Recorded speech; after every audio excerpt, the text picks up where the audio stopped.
지난해 12월 비상계엄으로 시작된 탄핵 정국, 아마도 다음 주가 중요한 분기점이 될 것 같습니다. 네, 24일 한덕수 총리 선고에 이어서 이재명 대표의 선거법 2심 선고 그리고 대통령 탄핵 심판 선고 가능성까지 사법 슈퍼위크가 될 거란 전망인데요. 김성훈 변호사, 임주혜 변호사와 함께 한 주를 관측해 보겠습니다. 어서 오십시오. 어서 오세요. 안녕하세요.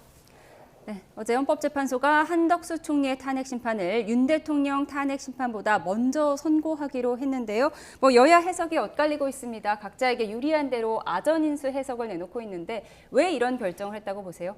저는 일단 기본적으로 헌법재판소에서 평의를 진행을 하면서 결론에 먼저 도달한 순서대로 선고를 하고 있는 것이 아닌가 이렇게 예측을 하고 있습니다.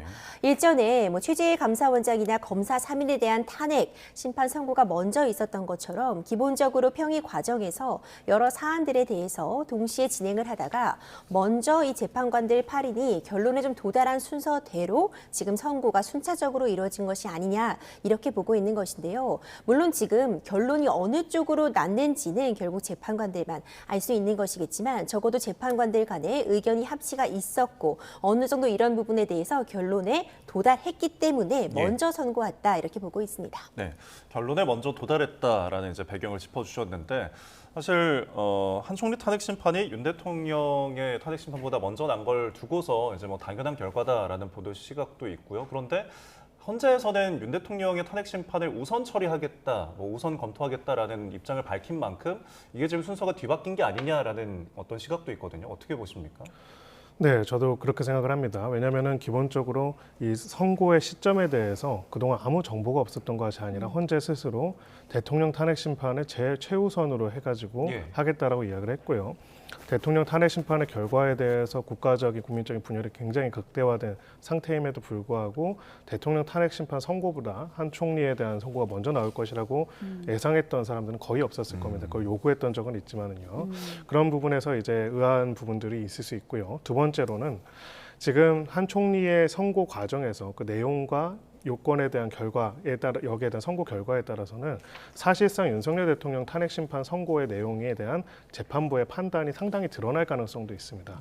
그런 부분에 있어가지고는 지금 굉장히 중요하고 어찌 보면 선고가 되는 시점에 국가적으로 굉장히 중요한 이제 분기점이 될 수 있는 윤석열 대통령의 탄핵 심판 선고에 대한 내용, 그 쟁점이 유추해 볼 수 있는 한 총리에 대한 선고가 훨씬 앞서서 이루어진다는 것들은 일반적으로 예상하기는 좀 어려웠던 것이고요. 그럼에도 불구하고 만약 하나의 이제 혹은 하나 내지 두 가지의 이유를 찾자면은 아까 임 변호사님께서 말씀하셨던 것처럼 여러 가지로 이미 결론이 평의가 먼저 이루어졌고 판결까지 나왔기 때문에 선고를 미룰 필요성이 없다는 얘기가 있을 수도 있고 다른 하나는 이제 만약에 이제 대통령 탄핵 심판의 선고 결과에 따라서 파면 선고가 이루어지게 될 경우에는 그렇다면 국정의 혼란을 수습하고 또 대선을 준비해야 하는 이런 중요한 역할들이 주어지게 되는데 그런 점들을 봤을 때 좀 국정의 2인자인 총리에 대한 판단을 먼저 할 필요성이 있다라는 내부적인 논의가 있을 수도 있다 이렇게 생각을 합니다. 총리에 대한 선고 결과가 윤 대통령에 대한 선고 결과의 예고편이 될 수 있다 이런 분석도 나오는 이유가 각종 쟁점 중에 일부가 겹치기 때문이잖아요. 그 쟁점을 좀 정리해 볼까요? 그렇습니다. 한덕수 총리에 대한 이 탄핵 사유는요, 크게 두 가지로 나눠볼 수 있습니다. 한덕수 총리가 총리일 때 있었던 일, 그리고 그 이후에 권한대행일 때 있었던 일 이렇게 나눠볼 수 있는데 총리였을 때 문제되는 사유 가운데는 결국 12.3 비상계엄 선포와 관련해서 이 선포에 가담했다. 윤석열 대통령과 함께 도와서 이 비상계엄을 선포함으로써 문제가 된다라는 측면이 담겨 있습니다.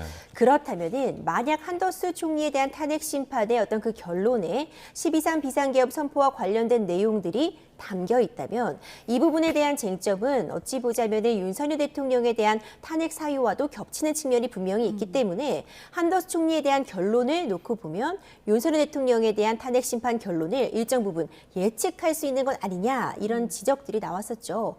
이제 그런 우려에도 불구하고 이제 먼저 선고된다는 것은 어찌 보자면 재판부에서는 그런 것은 이제 상관하지 않고 법과에 따라서 판단한 그 내용을 그대로 공개하겠다 이런 취지로 읽혀지고요. 일정 부분 어떤 그 쟁점이 겹치는 부분은 있지만 의결 정족수 부분, 그러니까 탄핵 소추의 어떤 절차적인 부분에 흠결이 없었는지 이런 부분들이 이 한 총리에 대한 탄핵 사건에서는 조금 더 중요한 쟁점이 될 수 있다는 점에서 먼저 선고된다고 해서 윤석열 대통령에 대한 탄핵 심판의 결론을 다 예측할 수 있다 이렇게 보이긴 좀 어려울 것 같습니다.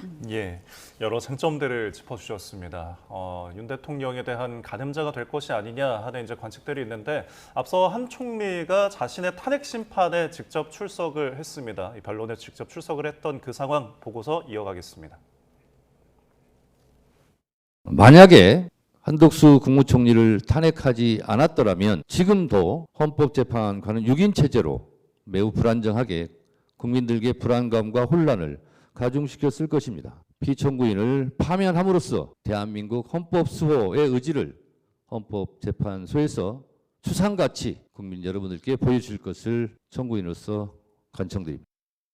저는 대통령님이 어떤 계획을 갖고 계신지 사전에 알지 못하였고 대통령이 다시 생각하시도록 최선을 다해 설득하였으며 군 동원에도 일체 관여한 사실이 없음을 다시 한번 분명히 말씀드리고 싶습니다. 여야의 실질적 합의 없이 헌법재판관을 임명하는 것은 우리 헌정사에 전례가 없다는 점을 깊이 고민하였습니다.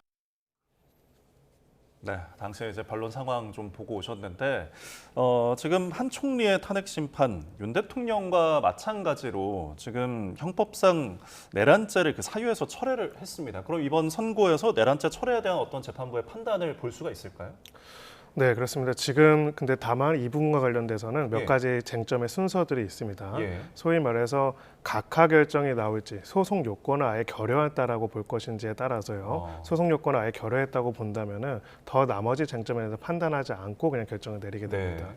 대표적으로 지금 의결 정족수와 관련돼서 쟁점들이 있죠. 이 부분에 있어가지고 만약에 이 의결 정족수를 채우지 못했다, 즉 권한대행에 대한 탄핵 심판을 위해서는 소위 말해서 3분의 2 이상의 수, 즉 대통령에 준하는 것이 필요하다라는 판단이 나오고 그 이유로 각하 결정한다면은 나머지 더 이상의 쟁점에 대해서는 더 나아가 판단할 거 없이 이렇게 결정한다라고 할 수가 있고요. 그럴 경우에는 이런 요건들을 볼 수가 없을 겁니다. 하지만 이제 그렇지가 않고 나머지 이제 소송 본안 요건들이 있다라고 본다면은 네. 또 두 번째 본안적 항변이 바로 이렇게 소추 사유를 일부 제외한 부분들이 됐기 때문에 예. 그렇다면 이렇게 내란죄라는 형사적인 범죄 성립 여부와 무관하게 판단할 수 있는지 없는지에 대해서는 이 판단이 상당히 나올 것으로 보이고요. 예. 그렇다면 이렇게 재판관들이 판단한 내용이 윤석열 대통령의 그 판단, 탄핵 심판에 있어서도 동일하게 유지될 가능성은 매우 높습니다. 예. 알겠습니다. 대통령 탄핵 심판에서 각하 결정이 나올 것이다 이렇게 예측하는 국민의힘에서는 바로 이 내란죄 철회 부분을 가장 중요하게 생각하고 있는 거잖아요. 네, 그렇습니다. 근데 현실적으로는 지금까지 뭐 모든 것들은 다 가능성의 영역이고요. 저희가 단정할 수는 없겠지만은 지금까지의 상황으로 봤을 때는 만약 각하를 한다고 했을 때면은 그렇다면은 소송 요건을 아예 본안 자체를 처음부터 결여했다라고 보게 된다고 한다면 예. 내란죄 철회가 이제 한참 변론이 대통령 사건으로 일단 한정해서 말합니다. 한참 진행되다가 철회가 될 때면 모르겠지만 초기에 철회가 됐기 때문에 그 부분에 대한 소송 요건을 결여한다는 부분들에는 그 재판관들의 의견이 크게 다르지 않았다고 한다면 그렇게 변론 기일을 길게 진행할 필요는 없었을 가능성이 높습니다. 그리고 기본적으로 지금까지 재판관들이 계속 밝힌 거는 이 개인의 형사 유무죄, 거기에 따른 인신 구속 등을 판단하는 형사재판 절차와 그리고 이제 어떤 직위를 박탈할 것인지를 결정하는 헌법재판 절차는 본질적으로 차이가 있다라는 점을 끊없이 고지를 해왔기 때문에 그런 부분에 있어가지고는 이제 현재까지 재판관들이 보여준 태도로 봤을 때 그 소추 사유만을 이유로 해가지고 각하를 하는 것들은 어렵지 않을까라고 조심스럽게 예상해 볼 수 있습니다. 예, 알겠습니다. 자, 지금 앞서서 윤 대통령 측에서는 이제 검찰의 이제 피의자 신문조서 이 부분을 좀 문제를 삼았었잖아요. 증거로 쓰면 안 된다라는 주장이었는데 그렇다면 한 총리 그 탄핵 심판에서 이 부분에 대한 어떤 재판부의 판단을 좀 엿볼 수가 있을까요? 나올 가능성이 있습니다. 네. 만약 이제 각하가 되지 않고 뭐 기각이라던가 뭐 인용이라던가 본안에 대한 판단을 할 때 이제 이런 부분들도 충분히 다뤄질 여지는 있어 보입니다. 아직까지 모든 부분은 이제 가능성의 영역이지만 윤석열 대통령 탄핵 심판 과정에서도 거듭해서 변호인단 측에서 이 피의자 신문조서에 대해서 증거로 채택해서는 안 된다는 주장을 펴왔습니다. 특히 변론 과정에서 특히 증인들의 증언들이 이제 일부 이전과 좀 달라지는 그런 모습들, 진술의 신빙성 같은 부분들에 대해 문제를 제기하면서 네. 더욱이 이런 피의자 신문조서에 대해서 증거 채택을 해서는 안 된다는 주장을 해왔고 형사소송법 개정 같은 부분들이 있었기 때문에 이전의 사례, 박근혜 전 대통령의 탄핵 심판에서는 이 피신조서를 증거 능력을 인정을 했다고 하더라도 이제는 상황이 달라졌다 이런 취지의 주장을 해왔는데요. 결국 한덕수 총리에 대한 부분에서도 동일한 내용들이 쟁점이 될 수 있는 만큼 재판부에서 어떤 판단을 내린다면 그것은 윤석열 대통령에게도 영향을 줄 수밖에 없는 사안이기 때문에 이 점도 좀 결론을 지켜볼 필요가 있어 보입니다. 예. 한덕수 총리의 탄핵 심판 선고 어떻게 나올지 좀 가능성을 예측을 해봤는데 그런가 하면 오늘 오후 2시에 민주당을 비롯한 야5당이 최상목 권한대행에 대한 탄핵안을 발의를 했습니다. 월요일에 한덕수 총리가 만약에 돌아오게 된다면 이제 앞으로의 과정은 어떻게 되는 거죠? 네, 다 우리 헌정사의 초유의 일이죠. 네. 그렇기 때문에 단정적으로 예정할 수 없는 선례가 없는 일이긴 합니다만 정리를 해보면은요, 발의를 한다고 해서 발의 터널 소추가 되는 것이 아니라 소위 말해서 국회 본회의 탄핵 소추 의결이 이루어져야 탄핵 소추가 되는 거기 때문에 아직 그 의결을 언제 할 것인지에 대한 것들은 나오지 않았다고 합니다. 예. 그런 상황이라면은 지금은 소추안이 발의가 됐고 의결이 안 된 상태라고 볼 수가 있고요.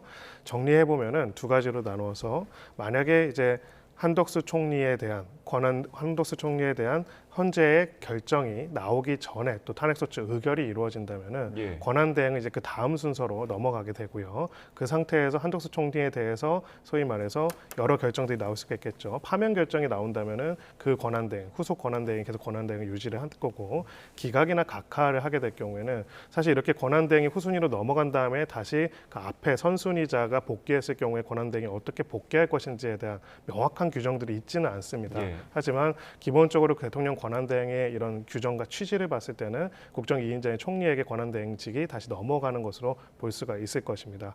예. 반면에 이제 한덕수 총리에 대한 이런 선제 결정 이후에 또다시 의결을 하게 된다면은 의결 자체에 대해서 이제 의결을 진행 안 할 가능성도 저는 있다라고 생각을 합니다. 왜냐하면은 결국은 권한대행으로서의 권한 행사에 있어가지고의 위헌적인 부분이 있다라는 점을 지적을 하는데 더 이상 권한대행의 지위에 있지 않기 때문에 예. 이 부분에 대해서 탄핵소추를 할 필요성이 낮다라고 판단할 가능성도 있고요. 예. 그런 부분들도 배제할 수 없다고 생각하고요. 다만 어차피 이 부분들은 정치적인 또 어떤 결정이다 보니까 그럼에도 불구하고 최상목 권한대행의 기존에 헌재의 권한쟁의 심판했다는 결정을 수용하지 않고 재판관이 임명하지 않은 부분에 대한 확실한 위헌성을 보여주기 위해서라도 탄핵소추 의결을 계속 추진할 가능성을 배제할 수는 없다 이렇게 생각합니다. 그럼 만약에 한덕수 총리가 돌아온 뒤에 월요일에 돌아온 뒤에 만약에 기각이나 각하 결정이 나서요. 그 다음에 최상목 대행에 대한 탄핵안 표결에 들어간다면 그때 또 의결 정족수 문제가 151명이냐 200명이냐 또 반복될 수 있겠네요. 그대로 반복될 수밖에 없는 문제입니다. 결국 지금 권한대행 체제일 때 어떤 탄핵 사유가 발생했을 때 원래직, 그러니까 총리라던가 이 장관의 지위에서의 탄핵소추 의결의 정족수만 갖추면 되는 것이냐. 지금 대통령의 권한대행 직무를 수행하고 있었기 때문에 대통령을 탄핵소추하기 위한 의결 정족수 3분의 2를 넘겨야 하는 것이냐. 이 부분이 그대로 쟁점이 될 수밖에 없습니다. 그렇기 때문에 한덕수 총리에 대한 이 탄핵 심판 결론에서 이 부분에 대해서 헌법재판소가 어떤 판단을 내리느냐가 굉장히 중요한 의미를 가질 것 같습니다. 예. 지금 해당 내용은 우리 법 규정에 명확하게 나와 있는 바가 없고요. 이전에 이 부분에 대해서 재판을 통해서 판단할 바가 없기 때문에 이번 판단을 통해서 앞으로 이 부분을 어떻게 해결할지가 정해진다고 볼 수 있거든요. 그렇기 때문에 한덕수 총리에 대한 탄핵 심판 결론에서 과연 이 의결 정족수 부분에 대해서 어떻게 결론을 내리고 가는지가 매우 중요할 것 같습니다. 예. 헌정사상 초유의 이제 권한대행의 탄핵에 대한 이야기들을 저희가 나눠봤는데 그렇다면은 윤석열 대통령의 탄핵 심판 선고 언제 이뤄질지 굉장히 관심이 모아지고 있습니다. 그렇다면은 다음 주 후반에 가능성 어떻게 보십니까?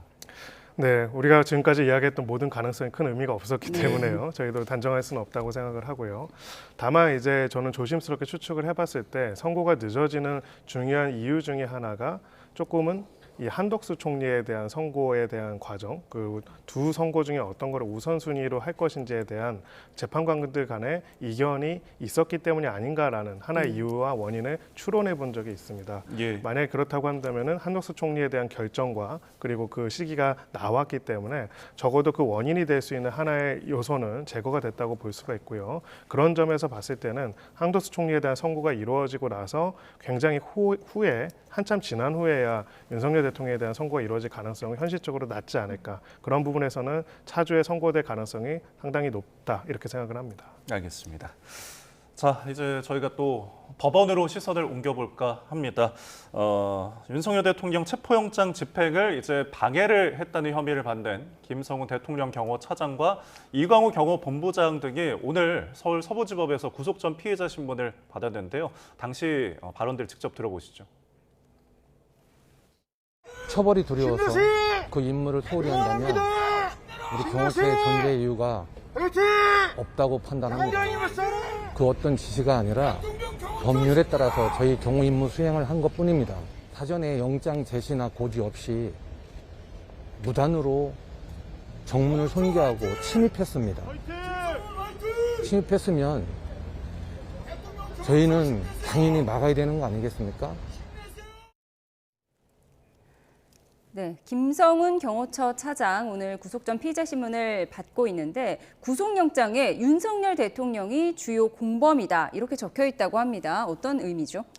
네, 결국은 이제 가장 핵심적인 혐의점은 법원이 발부한 영장의 집행을 이제 물리력을 동원해서 막고자 했다는 것이고요. 그것을 혼자서 결정한 것뿐만 아니라 결국은 윤석열 대통령의 지시에 따라서 공모하여서 그러한 행동들을 하도록 경호처 직원들에게 지시를 내렸다는 점입니다. 이 부분에 있어가지고 이미 윤석열 대통령에게도 이런 특수공무집행 방해 혐의에 대한 수사가 입건이 돼서 진행이 되고 있는 상황인데요.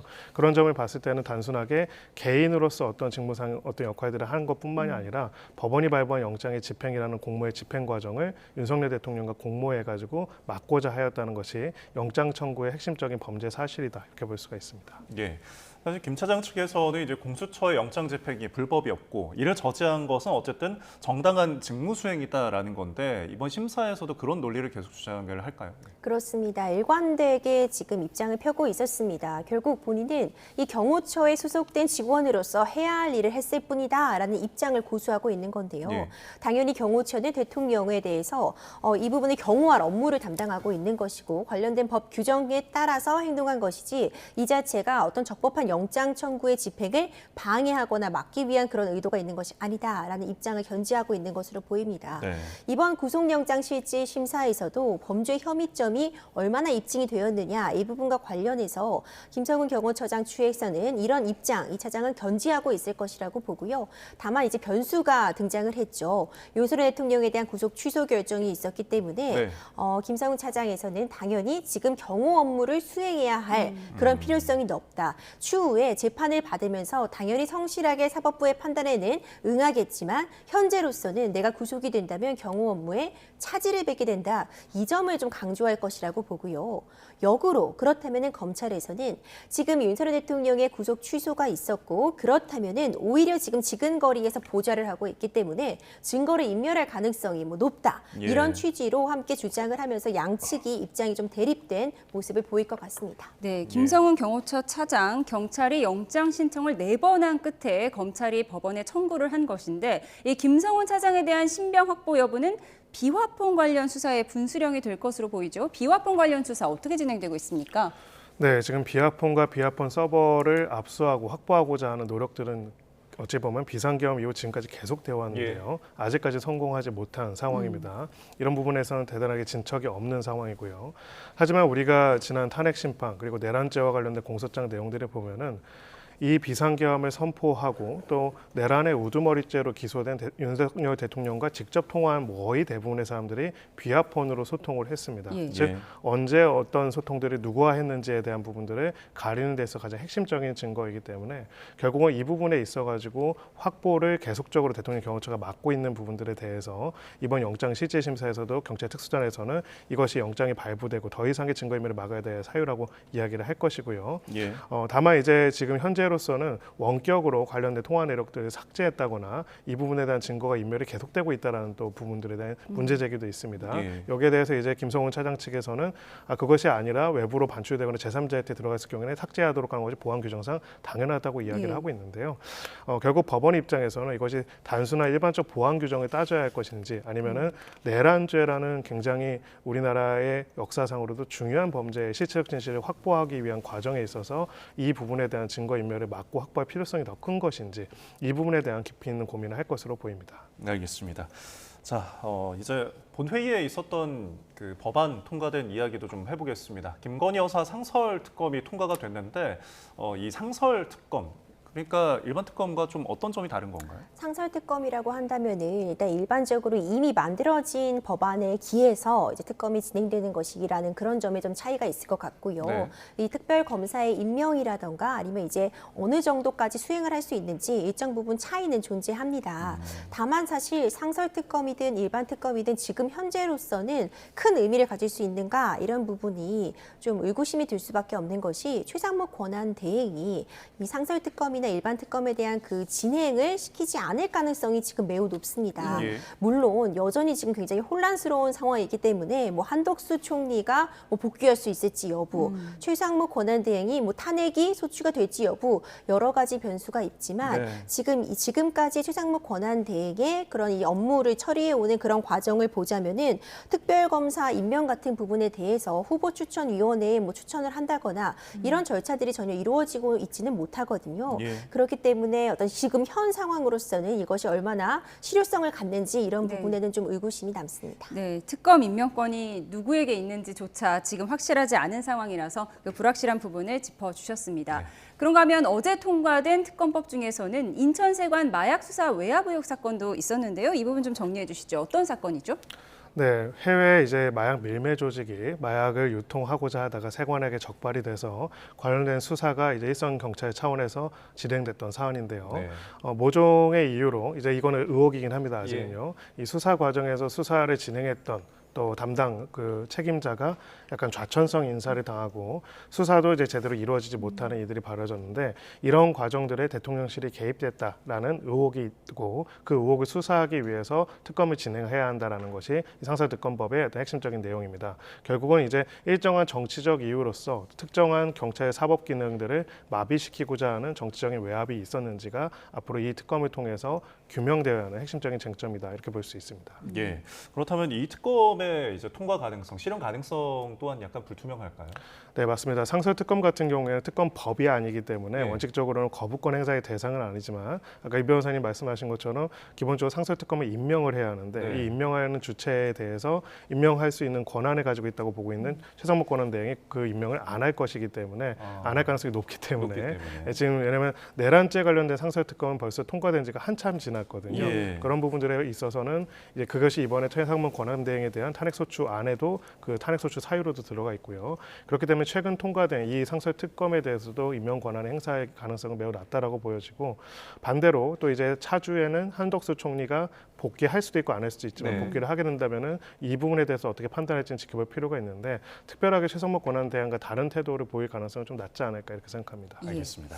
마지막으로 명태균 씨 리스크에 대해서 잠시 짚어보도록 하겠습니다. 검찰이 오늘 김종인 전 국민의힘 비상대책위원장을 소환했습니다. 뭐 여론조사 관련인가요? 그렇습니다. 참고인 신분으로 소환 조사가 있었습니다. 이 소환 조사 과정에서 좀 중점적으로 질의를 했을 것이라 예측되는 그런 부분은 결국 명태균 씨와 알게 된 그런 경위 같은 부분에 대해서 집중적인 질문을 오고 갔으리라고 보고요. 지금 오세훈 서울시장과 관련된 그런 부분에서 특히 이 서울시장 선거에서 이 투표에 대한 이 여론조사에 대한 비용을 대납했다 이런 의혹을 받고 있는데 이와 관련해서 과연 김종인 전 국민의힘 비대위원장에게 어떤 보고가 된 바가 있는지 이에 대해서 어떤 내용으로 보고를 받고 알고 있었는지 이런 부분들을 좀 중점적으로 이번 조사를 통해서 질의를 이어갔으리라고 보고 이번 참고인 조사를 시작으로 해서 앞으로 이와 관련된 의혹들에 대해서는 좀 전 방위적인 수사가 진행되지 않을까 이렇게 보고 있습니다.